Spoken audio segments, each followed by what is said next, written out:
discussed today when I was running the meeting, and we were talking about grading in martial arts. And I'm sure that with your teacher training, you have come up against these two methods of giving a grade amongst a group of people, kids, adults, or whatever, norm-based referencing and criterion-based referencing.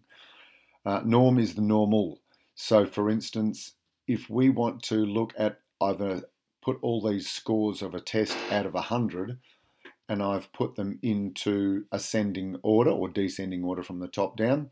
And these, for example, these ones here, we might say from those ones will get an A, these ones will get a B, these ones will get a C, and these ones will get a D. So that means the top three get A's and so on and so on and so on. The problem is if we have another group and they're all incredibly smart and these people, like the top people, get A's and this is my group, well, that means that person there who originally got the B, now they're at the bottom of the class, they'll get a D. So that's norm-based reference, and you can see the problem there.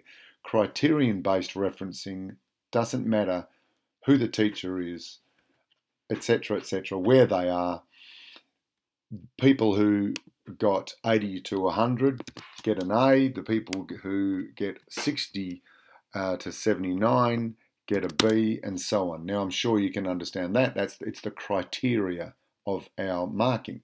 Now, in terms of martial arts, we want to be able to have criterion-based referencing, but it's so obvious that if you are tapping all of the white belts, by the looks of things, you should be a yellow belt. Or, for instance, let's put it into Brazilian Jiu-Jitsu terms, you should be a blue belt. Now, if we want to give people some method of being able to think, well, I'm a lady who's in her 50s. I'm never going to be able to beat the guys who are white belts and they're in their 20s and they weigh 90 kilos until I've done like 10 years of training. Do I have to wait 10 years? So we have some criteria. For example, if you want to get an A or a B or a C or a D, then we have to look at why do we give someone a blue belt or not a blue belt. So I'll just put C and D, not that I ever think we give out these marks, but let's imagine that all these people would get a blue belt. There's the D's.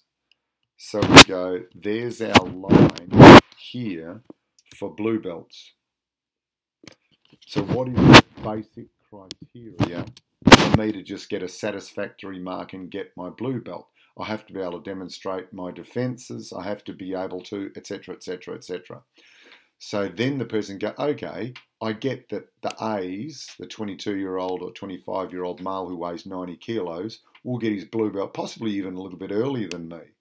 I know that if I don't have the ability to be able to defend from underneath, I don't understand what an armbar is.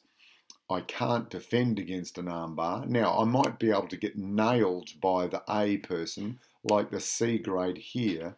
He might be able to defend well, but the A gets him. That doesn't mean the A gets blue and the C doesn't. So we need to be clear on what our criteria are for grading. If someone wants to be able to think, how do I beat all of these people, and is that of interest? Let me just put this down here. So you can see what I'm doing here is if you say, okay,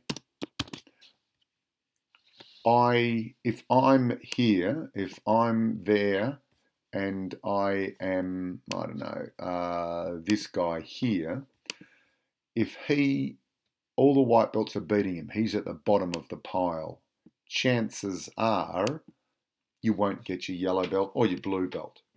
If you're at the top of the pile, you're way up here, and you can beat everybody, chances are you will get your blue belt. So that is also something we look at. But there are some people who just, I don't know, they're not naturally inclined towards martial arts, and the majority of them, you know, they might always sit about there. So there's got to become a time that through effort they end up being about there. As long as they're passing the criteria, they can get their blue belt.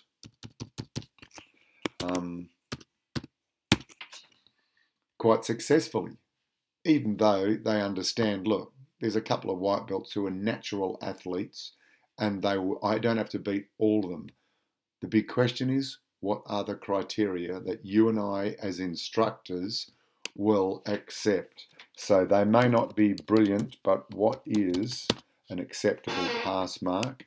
And of course, you know what I'm going to write down here. What is unacceptable? That's the criterion. That's what we're trying to focus ourselves on. Does a person have to be able to do monkey see, monkey do? Show me Kesakatami, show me mount, show me side control, show me bump and roll from mount, show me hip escape from side control. Okay, here it is, here's your blue belt. No, they would be criteria, but that's not what we want.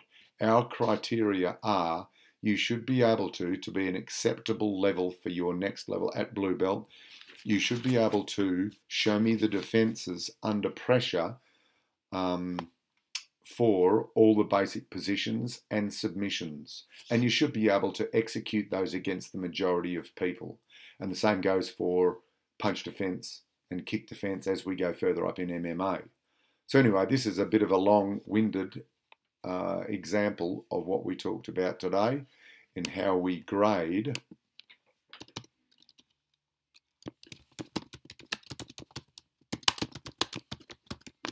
for us, how we grade for Margaret River Martial Arts. So I hope it makes it a little bit clearer, and we'll continue to plunge onwards to making ourselves a little bit better at being able to be clearer when people are saying, how do I get my next belt level, and how close am I, and what should I do to get it? Hope that's okay, mate. Ciao.